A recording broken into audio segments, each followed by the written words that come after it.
क्या क्या है, चलो अब तलाशी ले ही लेते हैं, तो छोड़ो छोड़ो ये देखो ना कि पैकेज आइटम और क्या क्या दिख रहा है, जो दिख रहा है तम्बाकू देखो, तम्बाकू कार मोबाइल तोड़ हुआ है इसने, आपका मोबाइल है? अरे तेज का हाँ चलिए। मेरा फोन क्यों पकड़ा? अच्छा तेरा मोबाइल पकड़ना है, इसमें पर्सनल बहुत कुछ ठीक है, है। रहने दे। एक इसका है, आपका बहुत कुछ है ना। मेरा प्राइवेट फोटो भी रहते हैं। हाँ, आप मोबाइल की मेरी वीडियो नहीं लेंगे। नहीं रुक नहीं मैं अपना नंबर दो। नहीं, इसका पर्सनल लड़की का पर्सनल अपना भी फोन रखो, आप अपना भी मैं फोन रखूंगी, मेरा भी अपना रखूं। लेकिन आप एक लड़की का पर्सनल क्यों नहीं तो आप कांकेर के बांदे शराब दुकान के पास किराना दुकान में आबकारी विभाग के उप निरीक्षक संदीप सहारे और ओम प्रकाश साहू द्वारा जांच के नाम पर घर में घुसकर नाबालिग लड़कियों से छेड़छाड़ गाली गलौज करते हुए मोबाइल छीनकर वीडियो डिलीट किया गया, जिसका वीडियो वायरल होने के बाद राजनीति भी शुरू हो गई थी।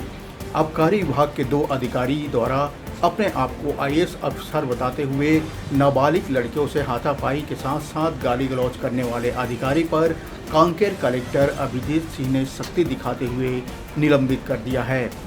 कांग्रेस के प्रदेश अध्यक्ष दीपक बैज ने मामले को लेकर तत्काल जांच टीम गठित कर दिया था और 31 तारीख तक जांच रिपोर्ट जिला कार्यालय में सौंपने का आदेश जारी किया था।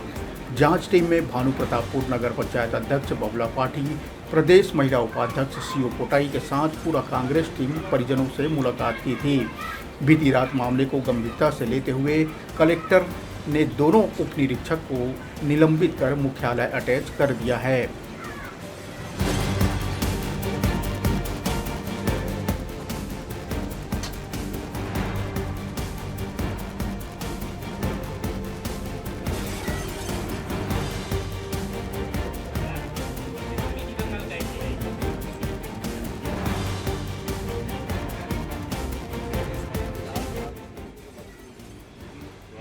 बड़ी दुख की बात है, आज ये जो घटना हुई है 3-4 दिन पहले, अभी तक एफआईआर नहीं हुआ है।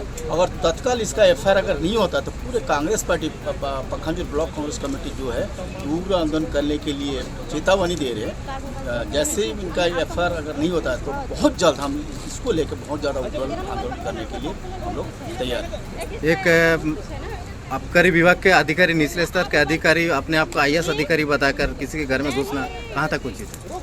देखिए, ये आईएएस जो है ये तो डुप्लीकेट है।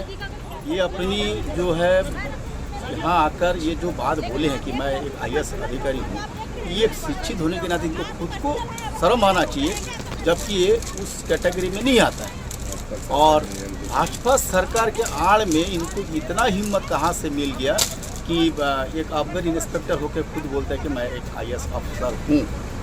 तो इसके लिए भी हम उनको मुंह तोड़ जवाब देने के लिए हम भी कांग्रेस पार्टी खड़े हैं। ये विगत दिनों 2-3 दिन पहले जो घटना आबकारी विभाग के अधिकारियों के द्वारा हमारी एक नाबालिग बालिका है, हमारी बहन और हमारी माता, उनके घर में घुसकर जिस तरीके से बदसलूकी की गई, उस विषय को लेकर जो सोशल मीडिया में वायरल हुआ और जिसमें ये देखने को मिला कि अधिकारी दोनों अधिकारियों के द्वारा बहुत ज़्यादा बदसलूकी किया जा रहा था, उसे पाया गया। तो उस विषय को लेकर प्रदेश कांग्रेस कमेटी के अध्यक्ष दीपक बैज जी, जिला कांग्रेस कमेटी अध्यक्ष सुभद्रा सलाम जी ने गंभीरता से इस मसले को लिया है और जांच दल का टीम गठित किया गया। यहाँ किस तरीके से घटनाक्रम हुआ था उसकी जानकारी एकत्रित कर प्रदेश कांग्रेस कमेटी को प्रतिवेदन के रूप में हमें सौंपने के लिए तैनात किया गया है और हमने बड़ी सूक्ष्मता से पॉइंट टू पॉइंट इससे बात की है, जिसमें पाया गया है जो भी पाया गया इस विषय में कल हमारा प्रेस कॉन्फ्रेंस भी है, उसमें जिला कांग्रेस कमेटी के हमारे अध्यक्ष और हम सब आपसे रूबरू होंगे। इस घटनाक्रम के विषय में हम कल ही आपको जानकारी देंगे। जो नाबालिग के यहाँ पे है वो काफ़ी भयभीत है, तो कांग्रेस पार्टी आप लोग जांच में है तो क्या आश्वासन दे रहे हैं? ये हमारे तरफ से तो हमारे प्रदेश के मुखिया, प्रदेश अध्यक्ष की तरफ से और पूरे पार्टी की तरफ से हम इनको आश्वासन हम इन बच्चों लोगों को दिया है हम लोगों ने कि आप अभी शिक्षा के क्षेत्र में आगे बढ़ रही हैं, अब उस क्षेत्र में आप आगे बढ़ें और भय के वातावरण में न रहें और जो भी भय का माहौल जो दहशत है उन अधिकारियों के द्वारा जो कृत्य किया गया उससे इनमें पूरे परिवार में दहशत है, बच्चों में भी दहशत है। तो उस दहशत से आप बाहर आ जाए, हम आपके साथ हैं, आश्वासन दिया गया, पूरे कांग्रेस पार्टी आपके साथ है।